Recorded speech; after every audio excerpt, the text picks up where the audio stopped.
So give us a sort of like the big things that you focus on with your patients. I mean, because I think nutrition is a huge important lever, but people say, yeah, it's so simple to change your diet. And it is, but it's the hardest thing to do. It might be the lowest hanging fruit, but it's the hardest fruit to pull off the tree and sustainably pull it off the tree. As you know, people come in, they're sick, they change their diets for 6 months, 9 months. A year later, they're back to their old ways. So give us a sort of a framework on how you would think about people growing up. You see, what the studies have perhaps suggested is that these kind of things, when they're emphasized in the first 3 years of life, typically are much more sustainable after that time.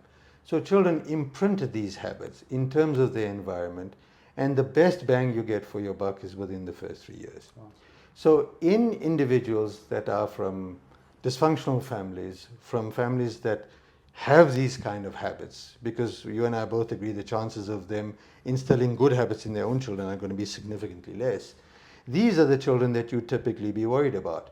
And this stems from issues with cognitive development, from development of motor skills, from development in terms of what happens with sleep, in terms of what happens with their ability to process information. So I think these are useful clues that will then alert you to the fact that, hold on a second, if my child is in a class with 12 other children, he's not learning at the same rate, he's always tired, he's typically putting on a midsection whoop, which shouldn't be happening at this stage, right? If he's complaining that his muscles are cramping for no reason, right? So non-specific muscle cramp is perhaps one of the most simple symptoms of vitamin D deficiency. Now, vitamin D is very famous for its ability to sort of optimize what happens with calcium homeostasis in the body. But what is also critically important with vitamin D is that it is what we call a phosphatonin. It has the ability to regulate phosphate in the human body. Now, again, something I tell all my patients, well, if you are concerned about a mineral deficiency, you would go to a pharmacy and say, well, listen, I'm getting cramping. So the pharmacist says, well, maybe your magnesium is low, take some magnesium. Yeah. And then, we have a calcium supplement, and then we've got a potassium supplement.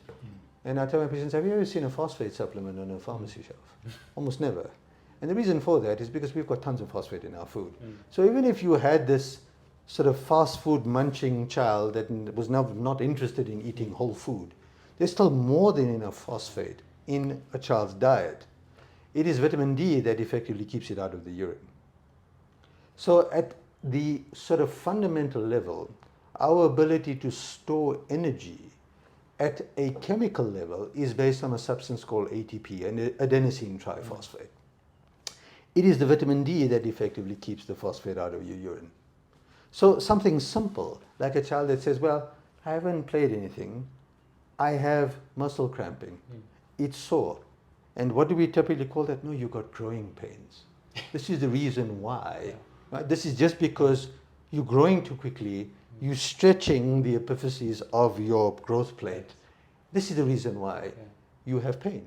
The sad reality is these are the typical symptoms of vitamin D deficiency.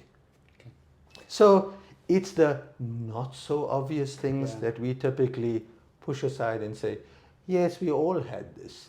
You grow out of it eventually.